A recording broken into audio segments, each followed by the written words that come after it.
आदमी पर? यह बात आप खुद सोचकर आज बताइएगा। संविधान का मूल विचार कहता है कि यह किसी देश की नीतियों और सिद्धांतों का एक ऐसा संग्रह है जिसके आधार पर उस देश की शासन व्यवस्था को संचालित किया जाता है। लेकिन सोचिए, क्या भारत में ऐसा आपने होते हुए देखा है? और आज भी हमारे देश में शादी, तलाक और संपत्ति जैसे मामलों के लिए हिंदू, सिख, जैन और बौद्ध धर्म के लोग तो एक समान कानून के दायरे में आते हैं, लेकिन इन्हीं मामलों के निपटारे के लिए भारत में मुस्लिम, ईसाई और पारसी धर्म के लोगों के पास अपने अपने पर्सनल लॉज हैं। यानी पूरी दुनिया में भारत शायद इकलौता ऐसा धर्मनिरपेक्ष देश है, या अपने आप को धर्म निरपेक्ष बताने वाला देश है, जहां कानून ही धर्म के हिसाब से बटा हुआ है। एक धर्म के लिए अलग कानून है, दूसरे धर्म के लिए अलग कानून है। और बड़ी बात यह है कि जो नेता अक्सर भारत के संविधान को खतरे में बताते हैं, वो इस भेदभाव पर कभी कोई बात नहीं करते, बल्कि इसी भेदभाव के आधार पर वो वोट मांगने जाते हैं और कहते हैं लोगों को कि ये भेदभाव हम जारी रखेंगे, इसलिए हमें वोट दीजिए। लेकिन इस विडंबना को आप एक और उदाहरण से आज समझ सकते हैं।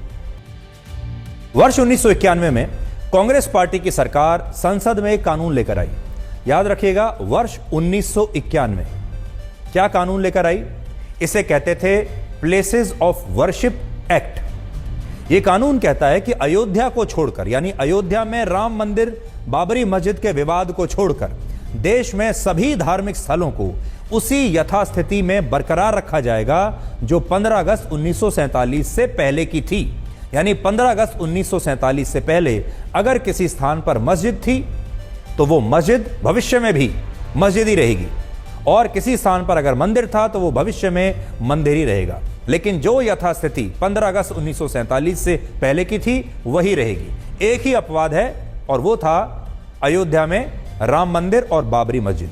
और इसके लिए कांग्रेस पार्टी ये कानून लेकर आई। ये कानून जब संसद में पेश हुआ तब बीजेपी विपक्ष में थी, और बीजेपी बार बार यही कह रही थी कि इस कानून का मकसद उन मस्जिदों को बचाना है जिनका निर्माण मंदिरों को तोड़कर किया गया है। वरना आप खुद सोचिए कि इस कानून की हमारे देश में आजादी के बाद लाने की क्या आवश्यकता थी। जाहिर है, इस कानून की जो आवश्यकता थी वो सिर्फ ये थी कि जितनी भी मस्जिदें हैं वो वैसे ही बरकरार रहें। अब किसी और मस्जिद पर, बाबरी मस्जिद के बाद किसी और मस्जिद पर और कोई विवाद ना हो पाए, यह मंशा थी इस कानून को लाने की। इससे भी बड़ी बात यह है कि जब इस कानून पर लोकसभा में बहस हो रही थी, जब बीजेपी के सांसद रासा सिंह रावत ने कहा कि इस कानून में अयोध्या के अलावा कम से कम मथुरा के श्री कृष्ण जन्मभूमि के मामले को और काशी के ज्ञानवापी मामले को भी अपवाद के तौर पर शामिल करना चाहिए, क्योंकि इन दोनों ही स्थानों पर मुगलों ने मंदिरों को तोड़कर मस्जिदें स्थापित की थी। लेकिन कांग्रेस ने इस बात को तब नकार दिया और स्वीकार नहीं किया। कांग्रेस ने देश में मंदिर तोड़कर बनाई गई सभी मस्जिदों को बचाने के लिए यह कानून बनाया, और यह सब कुछ संविधान और लोकतंत्र के नाम पर हो रहा था।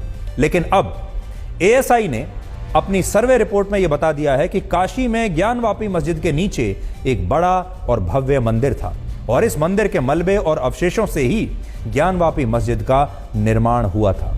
और मैं आपको पढ़कर बताता हूं कि उस समय बीजेपी ने संसद में इस कानून के विरोध में क्या बातें कही थी। और आज मैं लोकसभा डिबेट 10th सीरीज सितंबर 10, 1991, ये मैं पेपर्स आज आपको लेकर आपके लिए लाया हूं लोकसभा की लाइब्रेरी से।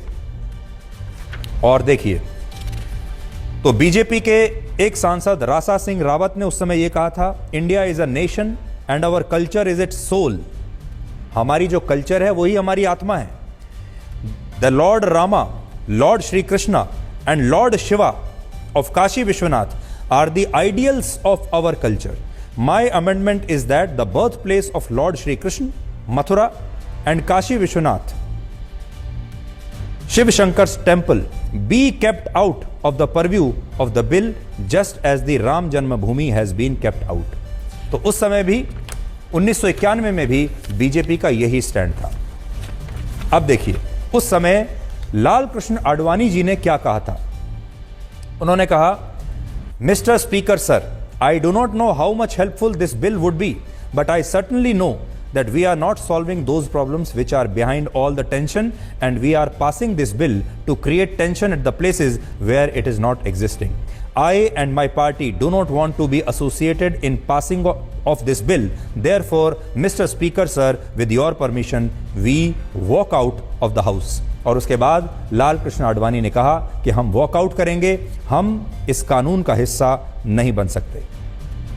और तब कांग्रेस पार्टी की तरफ से श्री दिग्विजय सिंह, जो राजगढ़ से सांसद थे, उन्होंने कहा, sir, this can not be allowed, it is highly objectionable, their conduct is highly objectionable, the chair must take note of this.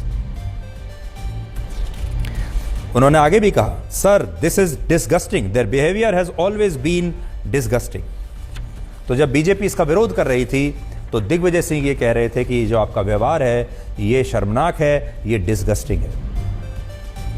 अब देखिए, एएसआई ने ज्ञानवापी मस्जिद के बारे में अपनी रिपोर्ट में कौन सी 5 बड़ी बातें बताई हैं, ये पूरे देश को जाननी चाहिए। और ये हम नहीं कह रहे, ये कोई मान्यताएं नहीं कह रही।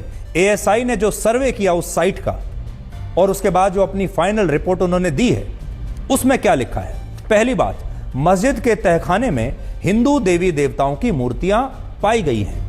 अब आप सोचिए, तहखाने में, मस्जिद के तहखाने में नीचे हिंदुओं की देवी देवताओं की मूर्तियां क्या कर रही थी। दूसरा, 17वीं सदी में मंदिर को तोड़कर यहां ज्ञानवापी मस्जिद का निर्माण हुआ और इस मस्जिद को बनाने के लिए प्राचीन मंदिर के ही खंभों का इस्तेमाल हुआ और इस दौरान खंभों पर अंकित नक्काशी को भी मिटाने की कोशिश की गई।